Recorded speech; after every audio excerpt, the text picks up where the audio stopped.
Hey everybody, welcome back. It's Saturday. Hope you're having a blessed day, as they say. Why did they say blessed instead of blessed? Probably an old English thing, isn't it? Chrissy in the house. Chrissy, how you doing? And for Gathers, thanks for the follow. Hope everybody's doing great. We have a lovely interview today with my dude MiniPartner. Of course, met him through the Twisty community. Lovely chap, fellow streamer. We're gonna be talking about games, streaming, life. Hallis, welcome back. Happy Saturday to you too, Chrissy. Proprietary! Reference to a recent video on the YouTube channel, wink wink. Maybe go check it out, woo. Insert other pleasantries. Your tweet caught my attention. You needed to be here. Fantastic. Thank you for being here. I appreciate it. We're a little bit late today, so without further ado, let me see if my guest is ready here. We'll try to jump in. Hey, you ready, bro? Tobias! Welcome back. And then after the interview, we're gonna be playing some more Heaven's Sword in Final Fantasy XIV. My dude Mini is ready. We're gonna go to a very quick intermission, and then I'll bring you MiniPartner. We'll be right back.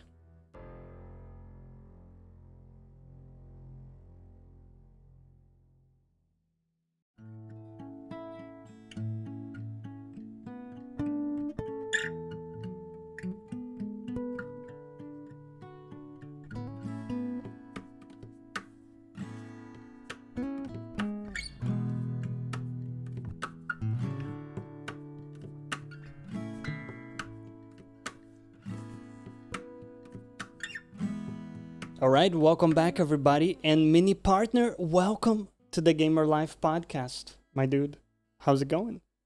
Yeah, thank you for having me on here. It's kind of a bit, bewildering almost. Nah, stop it, you. Dude, it's good to have you. I've hung out in many of your Souls streams. I'm also a big Souls fan, and I enjoy seeing people play. And you got that British accent going, which I find it very charming. I don't really have a choice on that one. Yeah, you're either born with it or not, I guess. But Yeah. dude, listen, how long have you been streaming? Because I want to talk to you a little bit about your journey there. So for actual streaming, like I started just before all the pandemic and everything. I had like done some on and off again streaming for some time. So about nearly 2 years roughly, in which I was doing a lot of like my tabletop streaming and things like that, and D&D mainly, and that kind of stuff. But I didn't really start properly streaming until roughly like about January, February this year is when I properly sat down, made the schedule, and kind of stuck to it. So how has it been for you trying to stick to a schedule? I know that's like one of the difficult parts for a lot of people. Yeah, definitely. Really, really kind of tough. And you don't like when I started, I thought to myself, "Oh, sticking to a schedule is going to be easy." But there are days where you just think to yourself, I don't really know if I feel like it. But you have to psych yourself up and get yourself into it. But now I've started to get going, especially like you mentioned with Dark Souls. It's really kind of got a lot easier. I'm into a rhythm of I know exactly when I'm playing Dark Souls, and stuff like that. So it's almost like the game pulls you, and like maybe you're not super hyped to be on camera, but the game itself has you excited to go back and play. Definitely. Hmm.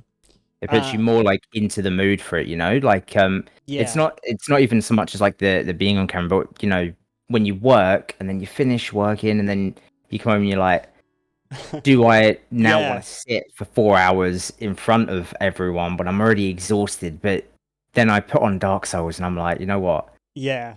It's stress relief in itself. As soon as you start to get going, it kind of, it really takes off. It's nice. Hello, everybody joining us. If you have any questions for Mini, post them in chat. Mini, give me your elevator pitch for your channel. What's your value, my dude? No, I'm gonna throw you a softball here. Start things easy. Yeah. Perfect. Condense your value in 30 seconds. So I would say that I'm kind of a casual streamer. I like to pick up games, but I like to work through series at the moment is what I'm aiming to do. So to deliver something that kind of connects from one stream to the next, instead of doing random games, I'm trying my best to, like, I've gone through Dark Souls, and then I'm gonna go through Dark Souls 2 and Dark Souls 3, and then I'm gonna pick up God of War and go through all of those. Because there's so many games that I've never played and never had really much inspiration to play. And now I kind of do have that inspiration and I kind of want to work through them. But generally, I'm a bit of an idiot. So, you know, that's kind of me as a streamer. You get what you get. You're going to watch me and you're going to be like, this guy can't play games. Or maybe he can. I don't know. So I take from that one of the things you're leaning into is not taking yourself too seriously and just trying to have like a good time with it. I think it's a positive attitude, especially when streaming, when, you know, some people may like post hurtful comments or whatever it is. It's much better to have this attitude of just kind of have a laugh, right? And yeah, like there's no one that will insult me more than me. Right, yeah. Exactly. I understand my own flaws as a streamer, as a gamer. So I mean, if someone else picks up on them, then fine. You can do that. It's not going to bother me that much. Like, everyone's there to watch for your own reasons. Yeah. Maybe you want to pick on me. I see how it is. This question from Chrissy in chat: are you enjoying the genre of Souls-like? So, yes, in short, but it's not easy by any means. Like, when I picked up the first Dark Souls, I had obviously read a lot and people had said, I'd seen some other streamers play it and said, this is a really difficult game. And I thought, you know what? I've played hundreds of RPG games and this will be fine. As my first like Souls-like experience, picked it up and I was not prepared for it. And then I thought I was prepared to go into Dark Souls 2 after finishing the first one. Yeah. No. That one's even worse, like by far. But yes. Yeah, but I'm getting through it, so yeah, I mean, it's that's the thing with those games, right? It's perseverance. I don't think anybody is fucking amazing at them in their first play, but it's that feeling. I almost equate it to kind of going to the gym where, you know, you start off and you can't do anything, right? Every machine is like, oh, I can't even. You know, it all seems impossible. It all seems impossible. You look at those guys like doing it, you know, like super, what would you say, like high level? It's the equivalent of looking at a Souls challenge runner and they're doing everything without getting hit. And you're like, wait, is that like the same species as I am? Problem. Yeah. You don't want to like put yourself in a negative. Put yourself, watch someone play amazingly and you're like, But then you start to understand, right? Oh, it's a journey. So then you start to see your own progression, and it feels awesome because you know where you started and you can feel it progress. Yeah, definitely. Like, I think the best thing about the Souls-like games that definitely Dark Souls 2, is as frustrating as it can be, the highs are like really big highs. You know, when I finished that first Dark Souls game, I almost felt like crying. You know, you were like, "Oh my god!" It's a cathartic moment. With this, it's like, or like you come across that boss, and there was one boss in the first one. I fought him like 20 times, and I finally beat him. And like all the chat was behind me, and was like, "Oh, you know, it normally takes a lot more tries to beat this." And I was like, "Oh, I just couldn't believe I had done it." It was the highs are amazing in Souls-like games. I agree. Tob in chat is saying a tier list. So for you, you've only played 1 and 2, right? So you're in the second one now. Have you played any other Souls game? No, not that I'm. Okay. Unless I played a Souls-like game and not known it. So for context, for me, Dark Souls 3 is my favorite, and I would put Dark Souls 1 remake close to also one of the best from Software. So I would say, you know, going into Dark Souls 2, you're a little bit put into the deep pool in the sense that it's really not very friendly, right? It's not very friendly at all. And especially you're playing Scholar of the First Sin edition, Yeah, I've heard it's which worse. is, it's kind of like they thought that game, the original game, was too easy.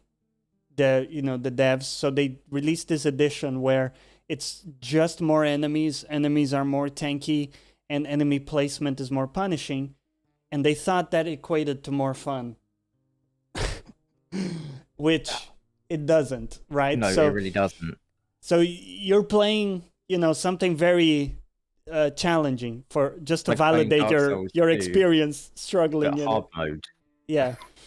But I will say Dark Souls 2 has some amazing locations and has some of the best DLC maybe in the series, or like some very good DLC, let's say, if you get to that. So My experience so far of Dark Souls 2, like everyone has said, that it's a lot harder and it's nowhere near as good as the first one. But I'm not entirely sure. I think that the second one really does have some benefits over the first. okay. Like you're saying, the locations, like the visuals of it. But the one thing I really like about Dark Souls 2 is the storytelling. So I find there's a lot more interaction with NPCs. They're mentioning places I don't even know about, but they're still, you're talking to people and you're learning things. And I turn a corner and there's just someone there that isn't an enemy, and I'm like, what? Yeah. You're not going to try and kill me? But I find it quite entertaining in that sense. I also feel like there's more variety with the enemies as well. So, a lot more tactics and learning, which does make it harder. But I don't know. I wouldn't say that the first one is better than the second one at all. I wouldn't say either are better than each other at the moment, but I haven't completed it yet. So, dude, I'm glad you're digging it. I would say they do take the narrative not to the next level, but they add more narrative elements with more people you can talk to, more things in the world that have you wondering about what's going on there. I think it's more interesting in that sense. The first one, you have to really dig a lot to get any sort of lore or story in it. Yeah, definitely. And I'm hoping that the third one has obviously more story and yeah. I think for me, like, DS2 had an issue with not pacing necessarily, but like knowing where to go at times was actually a problem. I don't know if you've felt this. I've got some key members of my chat that turn up to like all my streams and stuff, and sometimes I normally like it says I've tagged in it, so on Twitch it tags like backseating's allowed but no spoilers. So then whenever I'm really stuck, I'll say like, okay, where am I going? At this point, I just or I'll look at every single place and be like, I've done all that. And then they're like, oh, you missed a small ledge. And I'm like, exactly. What do you mean I missed a small ledge? How long is that going to take me to find? Yeah. The hub was cool. I remember, the first time I entered Majula, it's a sight, right? It's very nice. I absolutely love the idea behind that you have that kind of, it's not even just like a small space that's safe, like a campfire. You get an entire city or town rather. Yeah. And that's quite nice. I would have liked more in it. Like, I know that the NPCs are all sitting outside, but why couldn't they just moved in and taken over houses, That would be nice. That would be cool. Yeah, some evolution in the hub would be nice because as you develop. Yeah, definitely. Yeah, exactly. I recently played, well, okay, not so recently. I played Demon's Souls, the remake and the original, and in it has, I hope you get to play it at some point. I think you'll really enjoy it. It has a very cool hub, and in the hub, the characters kind of have some arcs. So you talk to a character, and after you beat the next place, for example, you come back, right? And they have some other dialogue. Their journey is also kind of evolving alongside yours, and that to me is cool because then you see in the hub a reflection of your own kind of progression in the game. I think that's super clever, and I kind of wish they did that more in 2. Yeah, definitely. Because the only problem is, from what I've learned at the moment, is a lot of the kind of characters' story arcs are tied in with really random things, like if you summon them to fight with you in battles, and I'm Yeah, like, but I always like to try. I've got like a rule that I put in my streams, which is I give a boss 5 attempts. If I haven't beaten it by the fifth attempt, then I'll start summoning something to try and help me. yeah, that's Because fair. I've realized at that point I've tried enough different tactics, and yeah, that's Yeah, normally it. But yeah, I think my thing with it is it's all valid, right? Even if someone wants to summon on the first attempt, I wouldn't shit on them for doing that because it's in the game. Um, you sure it's easier in the sense that you can direct the aggro towards the other person and all that, but at the end of the day, it's like it's a game and you're trying to have fun with it, right? And if you've decided that like, the one-on-one thing is not working for you and you're having fun with co-op, then do that, right? I think it comes from a place of pride to say no. I have to, beat it yeah, definitely. one-on-one to kind of prove it to myself and others. I don't think that's like the correct Yeah, I think there approach to was games. there's only been one moment in Dark Souls 2 that's made me like take a step back, and literally I've done the smart thing. I've said, I'm not enjoying this to the stream, and I was like gonna finish it slightly early because of it, because I'm not enjoying it, so I Yeah, doubt you guys are gonna enjoy watching me do it. And that that's was the big against like thing. And for me, an it early on just boss. yeah, and for me, it just so happens that it is enjoyable to do the 1v1 and even like retry, learn the fight, right? There's that process. I find it enjoyable. And that's the only reason why I've persevered and done that. But if I stopped having fun, I, I would have probably Yeah, also done definitely. the summoning thing. It's all about like, are you enjoying the gameplay loop? And if it gets to a Yeah, point where the repetition is not enjoyable, then, just summon or try different stuff before dropping the game. yeah, makes sense. The thing with DS2, by the way, I have one or two videos that have like popped off in my YouTube channel, and one of them is, does DS2 suck in 2020? And so this video I did back in like 2020, right? And it's still people like commenting regularly on it. So people come to the video, right? They find it as if I've done it recently, and they like comment on it and stuff. So I've found that DS2 has one of those highly polarized opinion pool where you have some people on one side, Yeah, definitely. super hardcore fans and nostalgic about it, love the PvP, that play the shit out of it and swear by it. And then the other extreme was like, it sucks, I had to drop it, the hitboxes. It's almost like nobody's in between. So it sounds like you're more on the positive camp.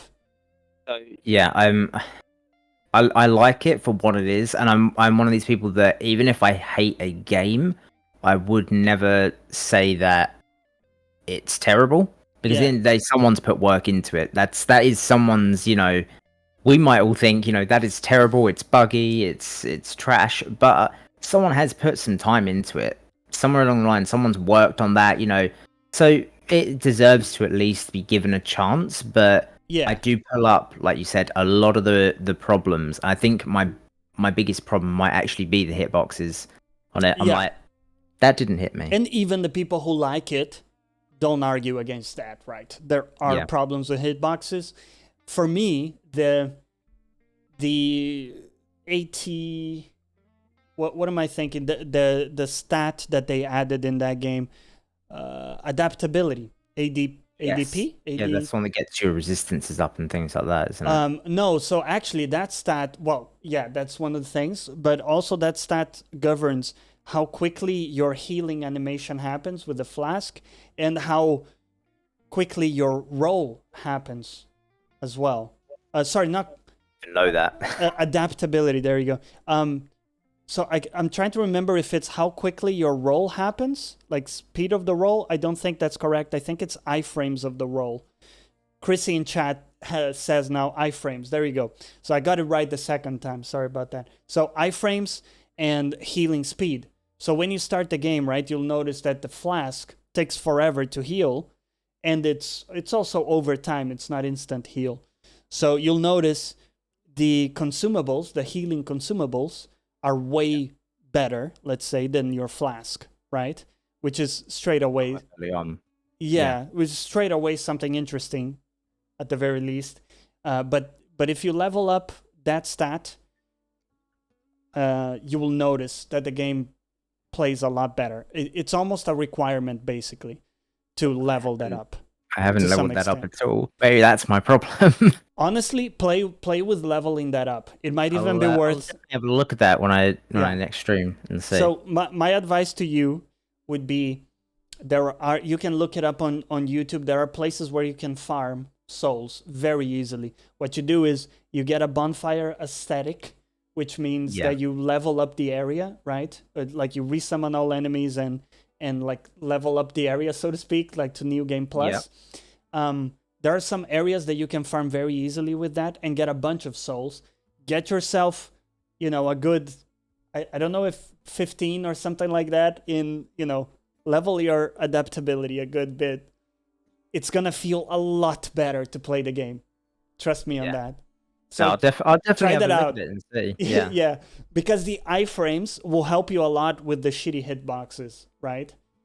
Yeah. It will help you a lot, and being able to heal consistently, because it's basically unusable, the flask in many many boss fights, unless you have I that do leveled notice up. whenever I'm using the flask, it just takes too long, and then I always get hit in the middle of it. So that's a gripe a lot of people have with the game, that you basically have to level that stat, and if you don't, you're really gimped. Which I can see the complaint. Yeah. Someone mentioned another one that was like, "Oh, you should get this up," and it might have been that, but it showed that it got all my resistances up, and I was like, right. I've never heard of that stat before. But yeah. Yeah. So and it's fucked because it doesn't tell you, right? I don't think it tells you. Dark Souls, though, isn't it? Yeah. It never tells you anything. So, anyways, try that, man, and hopefully that makes your experience more friendly, more enjoyable, because Definitely. it will make a difference. And what are your plans? Are you going to, DS3 and beyond? Or? So yeah, I want to put a gap between Dark Souls 2 and Dark Souls 3, not because they're like Souls-like games, but more because I want to try a few different games. Yes. And after I've done Dark Souls 3, because I don't have like a PS5, it's probably going to be hard to do quite a few of the other kind of Dark Souls games or Souls-like games. So I know I still want to try like Sekiro and things like that, which I can get on Steam. But I want to try a few different franchises, I always like a franchise because it gives you multiple games to play rather than I just play a one-off. Yeah. So yeah, I think I'm looking at, as I mentioned previously, God of War being on there because it's a game I've always wanted to play but never picked up. So you would go even back to the old ones and start there? Yeah. So I think they're on the I think they're on like PS Now at the moment, but yeah, definitely go all the way back. Yeah, Chrissy in chat is plugging in the Witcher trilogy. She's like, maybe Witcher. Ooh. Amazing, but unfortunately, that one wouldn't be a first time for me. I have played them all and completed them all. Unfortunately, all of them. Okay. I mean, yeah. How do you feel? I could go back, but how do you feel about Witcher 1? Witcher 1, it was so many years ago, but I did enjoy Witcher 1. But it did. Unfortunately, I played the first Witcher after I completed the second Witcher. Yeah. That was the order I originally played them. So I played the second one, then completed the first, then did the third. But I don't know. I didn't mind the first Witcher. I don't think it was as good as the second one. But the second one confused me when I first played it because I didn't have a clue what was happening. But yeah. I don't think it's necessarily a bad game. But definitely a good start to the series. Yeah, Obviously, I think it can't hold a candle to 3 though. Yes, I think for the time frame it was fine. Like they were fine games. Yeah. But the problem is, people jump into them now expecting Witcher 3 level, and it's just not, right? No, not going to be anywhere near that. But for the time that it was produced, it was good. Yeah, and they're based on great books and all that. So there's the backstory is great. I recommend people in chat, if you just want to get the story and don't want to play the games, check out The Last Wish. It's on Audible. And, well, you can also read the book if you want. That would be like the entry point to the Witcher series on books. And then if you like that, you can go to other books. That would be like the first one. Yeah, and actually the Last Wish has some of the plot points from the TV show, so you'll recognize some of that. And it doesn't overlap with the Witcher 3 game. So it will serve you as some extra backdrop and color to the Witcher 3 story. It's a nice complement to it. But I digress. We were talking about Dark Souls, and I wanted to ask you about streaming in general, right? Because there's this challenge when you stream these kinds of games. One, they're difficult, right? In nature. Yeah. Two, they require a lot of repetition or a lot of trial and error. And more like error than success, definitely. Right? So for you, do you get moments when you're like salty and things aren't working and everything is a disaster? Definitely. Like how do you deal with that? So generally I can tell when I'm being salty, because in the middle of like, you know, if I keep dying, and I'll start talking, because I you know, when you're streaming, you just vocalize everything. And because I'll have like Streamlabs open, I'll look over and I will look at myself and I'll think, "God, you looks like a salty chap." Yeah. You look like a moody bitch right now. I'm like, you need to just calm down. So then you just remember, you know, playing it. It's meant to be hard. You're meant to die consistently. That's the point of the game. And if it starts to get really bad, then I kind of focus away from gameplay and towards the chat. So I've got a few people that are normally regulars. So at that point, just start taking my mind off it completely. As I've found, like, throughout playing games, that if I don't focus on a game, I'm really good at it. I think it's like subconscious. You work really well at it. It's like if you're in a boss fight, but you're not focusing on the fact you're fighting a boss, I do really well. I don't know why. If it's like the subconscious, your hands start doing better than the rest of me. That's interesting. I can't say that I've felt the same. In fact, one of the difficult things is trying to keep a consistent train of thought during a fight when you're at the same time, you know, very focused on the patterns and trying to be reactive to what's happening, and also have like a conversation going. Because, you know, if you try a boss enough times, there isn't really much to discuss about the actual fight, right? That's where the repetition kicks in, yeah. You have to kick in some like monologue and talk about something different. Yeah. And then you have two trains of thought in your brain going, boss fight and, you know, why spiders. And then that's when I focus on the other thing, and for some reason I'm then able to win. Look at that. But normally the chat's quite good with it. So I always notice when I go into a boss fight, I'll fight the boss, and then once I either beat it or I lose, I look over at chat and no one's mentioned anything. So it's like I feel like they watch just as intently as I do during the boss fight. And then as soon as the boss fight's over, they then say like, "Oh, you know, like, well done," or they send all the hypes, or they'll say, "Oh, maybe you should try doing this, or maybe just try going to this area instead." I see. It's kind of like they can see the focus, so they don't want to disturb it. There's almost this like, oh man, what would you say? This period of where they're allowing you to focus. I forget the word exactly, but you get what I'm saying. Where they recognize, definitely. Like, okay, you know, we're in the butt clench. Let's all focus. Yeah. That's very cool. And so Corrido uses the death command. So in our chat, when we play those games, we have a death counter, right, that shows up on screen and keeps me accountable, right? Oh, you've died this many times. And I've seen you, I think you also count your deaths, didn't you?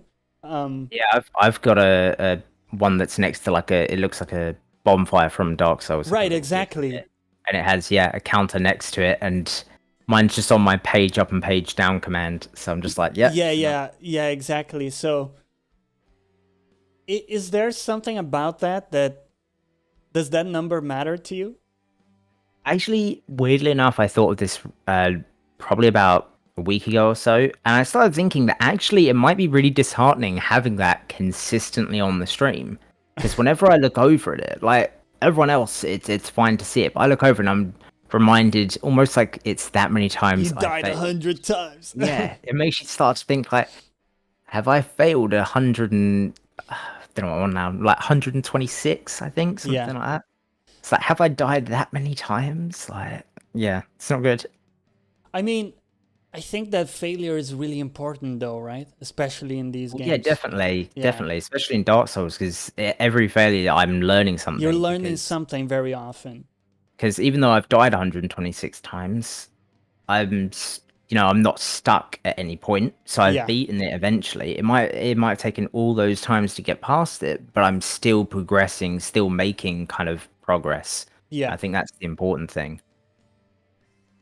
So, speaking of streaming, why in the hell did you get yourself into this? Because it can be very, what would you say, unrewarding early on, right? Because you Definitely. go online, right?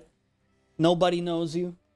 You know, you got like you're a 1 or 2 viewer Andy, and that lasts for, for most of us quite a while, right? Until you get some momentum, some traction.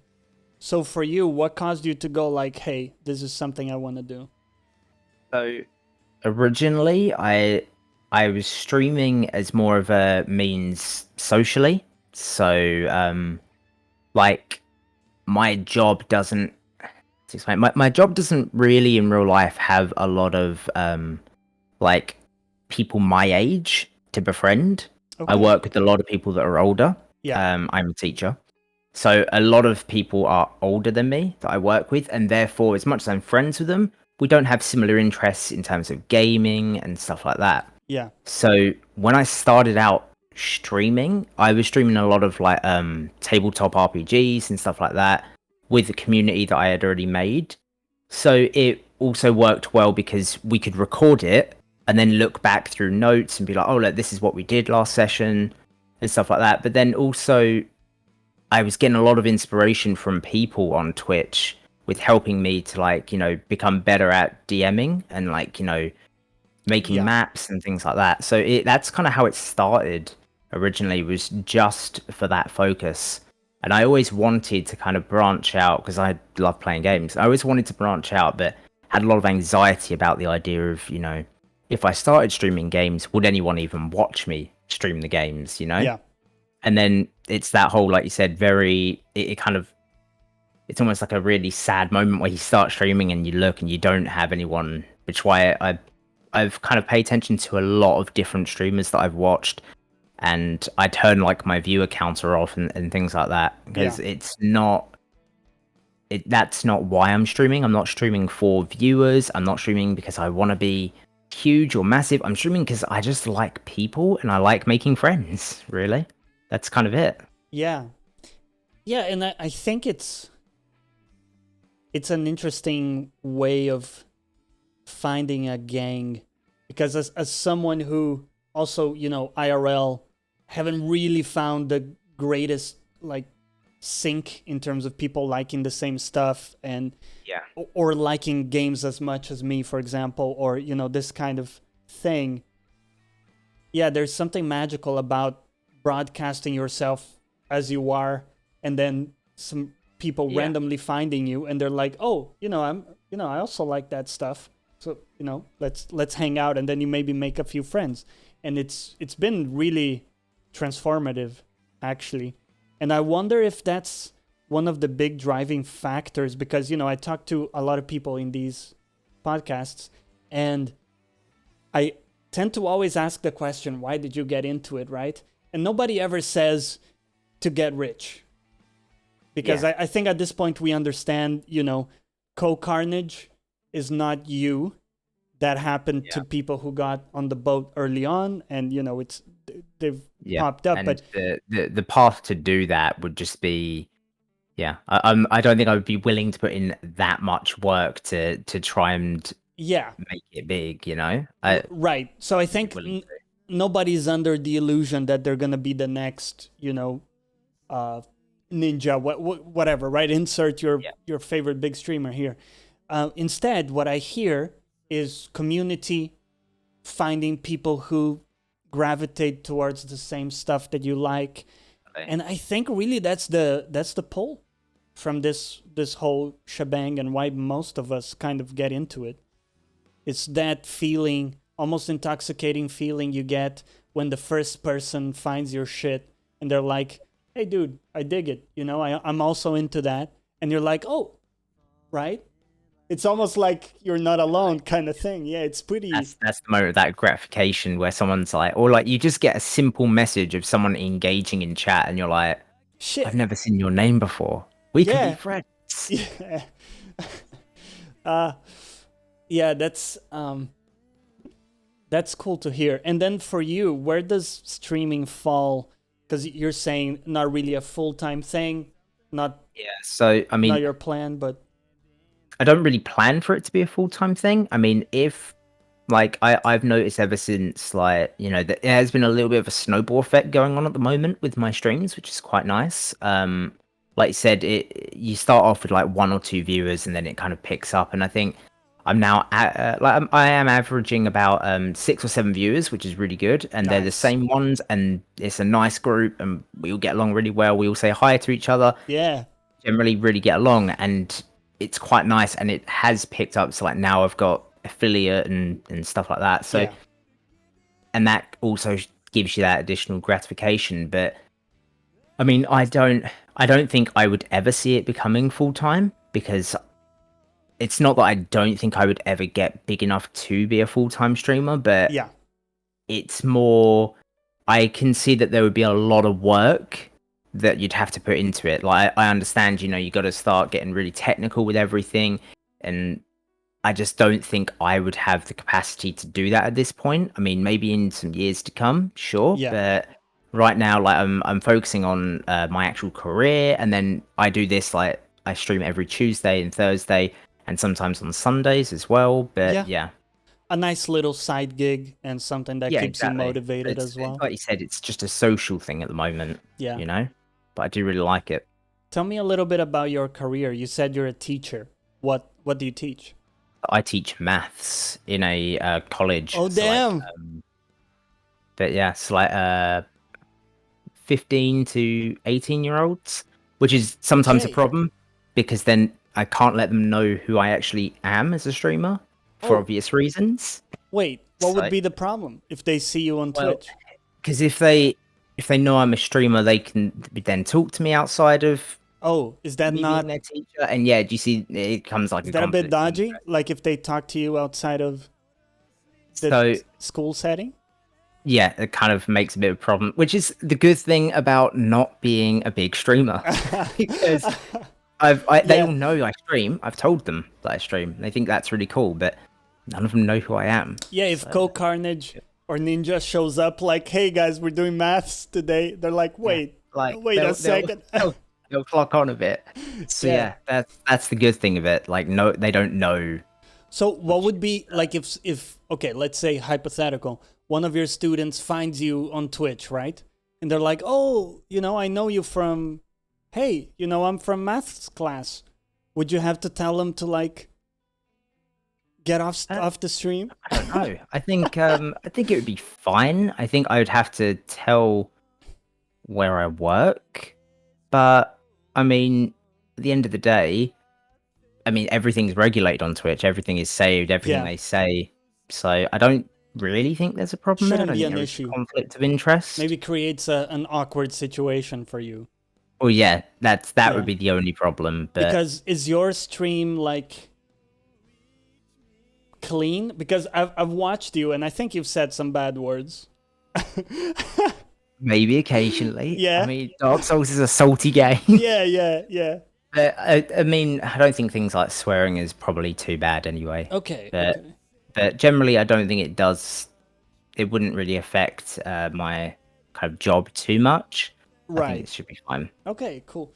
So, dude, tell me a little bit about like teaching maths because My experience with math teachers has been that no matter how good they were, or like how much they knew, they weren't very good at actually teaching it. I've never had like a good maths teacher. I don't know if Yeah. it's the experience for everybody, or if some people have had amazing inspirational maths teachers, Yeah. but it seems like the subject is just difficult to convey, right? Yeah, it So is. so for Yeah. you, how do you tackle the task of, like, I guess dumbing down or packaging Yeah. that So into like absorbable nuggets of information for so someone like 15 years normally old? so normally well, I was quite lucky. Before I was a teacher, I worked with like the same kind of students that had learning disabilities though. So I've kind of picked up a lot of skills, seen how a lot of teachers kind of worked. But generally, my lessons, I can tell you now, because it's the way that I like to teach, but also the way that I would like to learn. I do a lot of kind of creative stuff. There's Okay. very little actual writing in my lessons. There's a lot of I'll get out the mini whiteboards. I'll get them for lessons on measurements. I get them to kind of go out of the classroom with tape measures, walk around the building, measure things, come back, convert them. So everything I tend to do is kind of almost, it's not going to be a sit down, write in your books. Here's your So it questions on the sounds board. like you're trying to provide some practical Yes. Yeah. applications of You always things in do a it way. depending on the courses they do as well, because it's a college. So if it's a construction group, there's loads of different maths you could do that. I could bring things in Yeah. and get things like for one example, I got a group to, like a Jenga tower.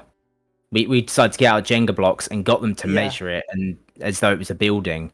I was like, so you measured each block. If we were going to build this building here, what would the total Yeah. area and stuff like that. So it all depends on the kind of class you're in, and because I have this class for like an entire year, there's really no excuse to not get to know them, but to know their courses and to be able to research what maths they would need in their career and Interesting. then apply it. So you're almost tailoring it a bit to Yeah, definitely. their It gets needs. tailored for whatever career they're doing.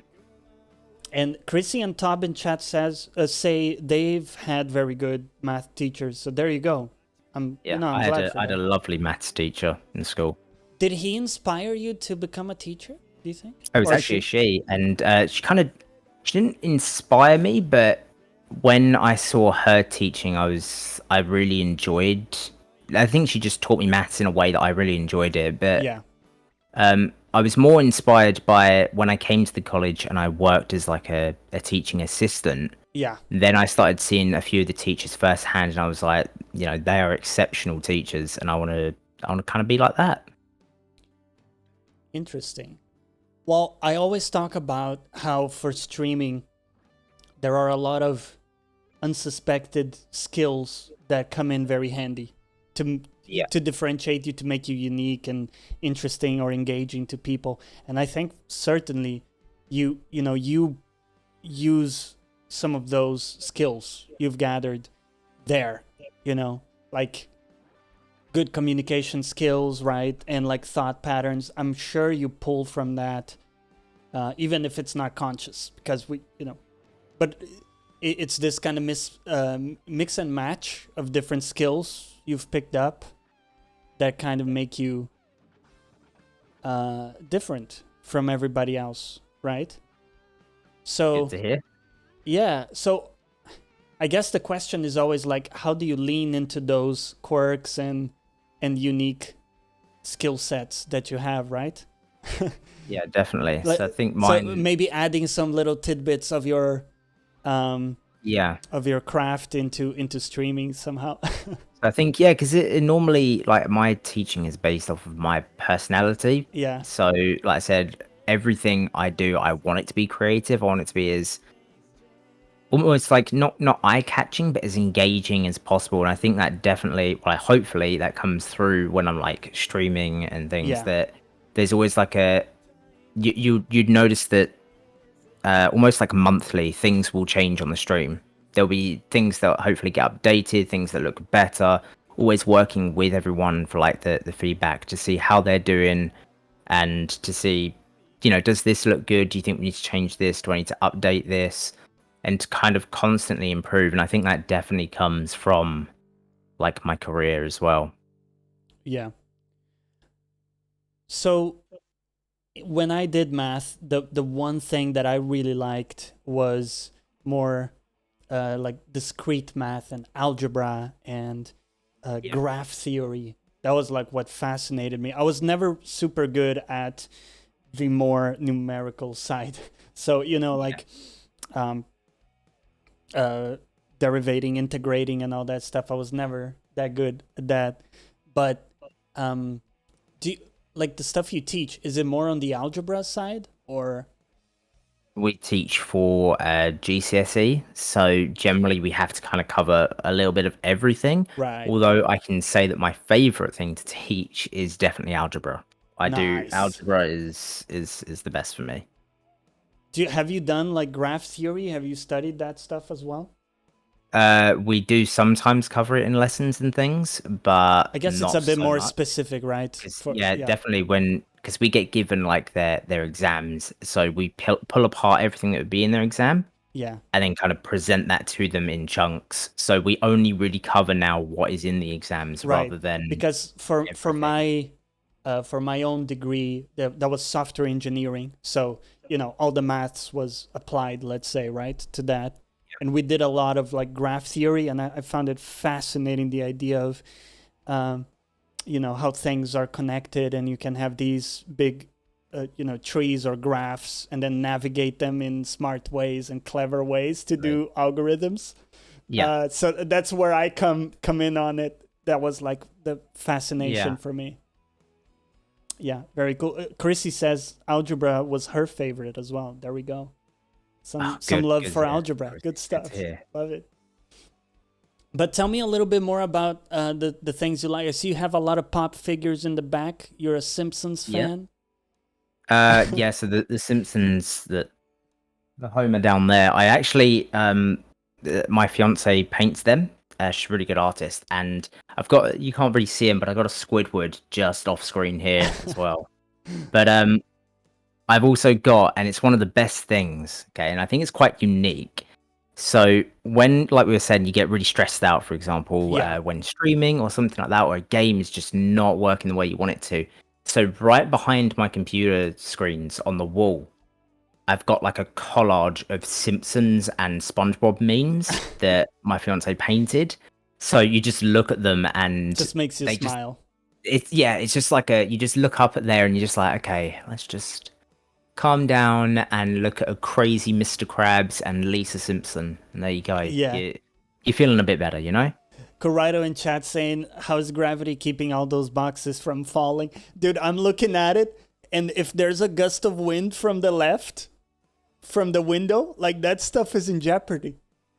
It's actually a lot further back than it looks. So the gap between where the windowsill is, if I move my head, you can see it goes quite far back. Yeah, but, the best one is you can see there's one sticking out up there, and it's from Jurassic Park. It's Jeff Goldblum laying down sideways, and it just sticks out, and it's like the whole thing balances on it. Yeah. But I actually get a lot of questions about the pop figures. Yeah, apologies for people who are on audio only. We're just talking about the background here a little bit. But you mentioned your fiancé. So do you guys live together? Yes, we do. We've been together for 11 years now. Damn. Since we were...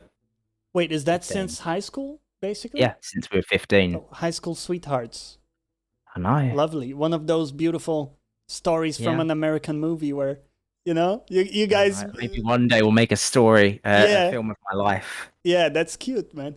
And how does she react to this streaming stuff? Is it weird to her that you want to be speaking to a camera? I don't think it's necessarily weird to her, but I think she does play games and things, but she's not quite a gamer. So she'll play. She's She'll kill me if I don't mention that she's amazing at Candy Crush, because that's Okay. kind of a game. But she's also like recently I was really surprised she picked up on the Switch Mario the Rabbits. the Kingdom Battle one, Oh yeah. and she's really good at that. And I was like, okay, well that's a strategy game, so that's pretty good, Okay. you know. Okay. And Okay. she Okay. played through it, completed it. I was like, okay.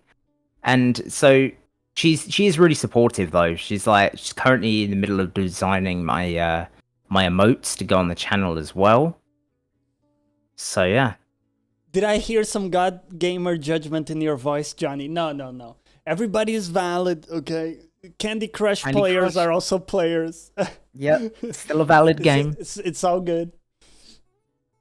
I always find it interesting, for people who, live with a partner, because Yeah. it might be a bit weird for them to be like hearing you talk in your room and they're like, wait, he's talking to his computer. This is also our bedroom. So Okay, yeah, yeah.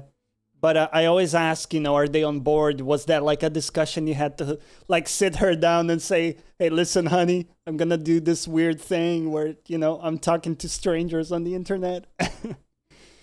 But I guess people nowadays get it, right?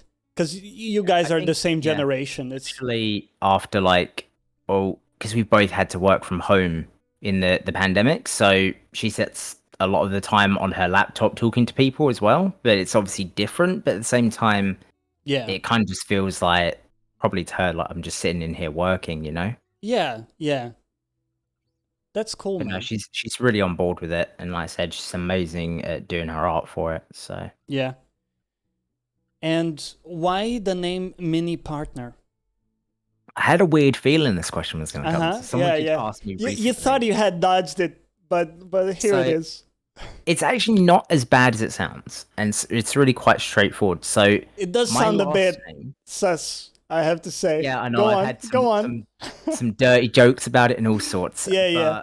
But, so my last name, my family last name is Partner. Okay. Okay. No, for Okay. real? That's my family It's- name, yeah. And my actual first name is John, so like Johnny over there. Yeah. That's fine. There so we go. John Partner, and I've always been the youngest and the smallest of my family, so I was the mini There we one, go. Mini. Partner. And I made that as my original gamer tag for Xbox when I was like, 12 or whatever. So Yeah, back when people yeah, came up and I with just kept it. unoriginal jokes about your mom laying with random Exactly. men. Yeah. That is kind of So- cute. And how crazy is it that your surname is Partner? I never knew that was a thing. That's yeah, crazy. so it's actually quite a unique one when you go onto Ancestry and things like that. Partner. Yeah. That's sort of a strong surname. It almost feels like you have a responsibility to, populate the world with more mini partners. Are you are you giving any thought to creating your own mini partner? No, me and my fiance have had discussions, and we neither one of us really want children. So Fair. if we wanted children, then we said we'd probably like adopt or something. But yeah, That's cool, man. it's enough children in the world. That's true. Although, it is a pretty dope surname. So okay, no pressure from us here. No group pressure. Yeah, just because you guys want me to reproduce the surname. Yeah. Very selfish reasons. Yeah, I know. Not fair, guys. Not fair. Pressuring me. So, is John? Now I'm referring to you with this, very serious question. Is John an optimist about the future of humanity? When you think like 20 years from now, 30 years? No, I think You're we're British, all so you're doomed. probably gonna be more on the pessimist side. Definitely. I think we're all doomed. But yeah, apart from that, no idea where I'll be in 20 years. Right. Yeah, that's an Maybe- impossible question, isn't it? Maybe I'll be on an island. What do you mean? Random Well, island? Well, weirdly enough, when I was younger, I had a weird dream that when I grew up, I wanted to buy my own island, and they're actually not as expensive as you think they are. How to buy. isolationist of you. You really Well, want no, that because you- physical boundary between No all... one else would be using your internet though. So imagine You how wouldn't great this have dream it. It's an island, Minnie. You wouldn't have internet. satellite. I'll be Internet fine, would I'll just build a suck. satellite. Oh, I think Chrissy just came up with the best thing, a Souls Island. Yeah. Oh damn. Only That'd be Souls fans? Wait, but you're okay. brilliant. Well, we'll grandfather your wife in. She's not technically a Souls fan, but you know we'll allow it. Yeah, I'll be fine. She'll design the artwork for it. Right? Yeah. It would Exactly. look like a really wacky Souls Island. Top says start with adopting a cat and see where it goes from there. Do you guys have pets? We want some dogs. Well, actually, Ah. no, we want dogs. My fiance wants some pigs. Um, Wait. Hold up. Like actual pigs or one of those like so- yeah, small? she wants like the micro pigs, but I Yeah. suggested if we got a pig, it would have to be an actual pig. No. But You're being sarcastic. You're being British with me now. no, You're talking about an actual pig? I'd love to have an actual pig, but we live in a flat, so we're not allowed pets or any of that fun stuff, unfortunately. Yeah, you would in need here. like a huge back Well, yeah, garden or we something. wouldn't get the pig yet. That'll be when we get the farm. Oh, okay. Okay. Well, I was missing this key part of the plan, which is getting a farm because I'm picturing your British flat and a Yeah, but pig. the farm has to be on the island. It's the Okay, only way okay. it'll Now we're work. going full dream zone. This is already on the island. We have a nice cottage. With Yep. yeah. Okay. I see. It's getting a bit out of control here. Um, I mean, do you actually want to move to a farm? Is that something you kind of Not necessarily a farm, but we just want a countryside? nice-ish house, enough space outside. But yeah, we Yeah. we would definitely love to have some pets. But Whereabouts in the UK without doxing yourself are you in? we live just outside London, near Essex. Okay, dude, we're not that far away. I'm also in London, so we're Oh, we'll yeah. just hop on a train. Dude, yeah, we'll grab a cider or a beer someday. Oh, definitely cider. Yeah, oh, same. Dude, hell yeah. So fist bump on that. Fine, it's fine. We'll grab that cider someday. Listen, dude, anything you want to pimp for your channel that you're going to be doing next week? Nope, just gonna be doing some more Dark Souls 2 on Tuesday and Thursday, and we always play as usual at 7 p.m. BST. So make sure to come join me, guys. All right, and you guys can check it out at the link there. MiniPartner on Twitch. Mini, pleasure talking with you, man. And talk soon. Thank you for having me. All right, talk to you later. Bye-bye. See ya. All right, everybody. That's MiniPartner. Hope you enjoyed the conversation.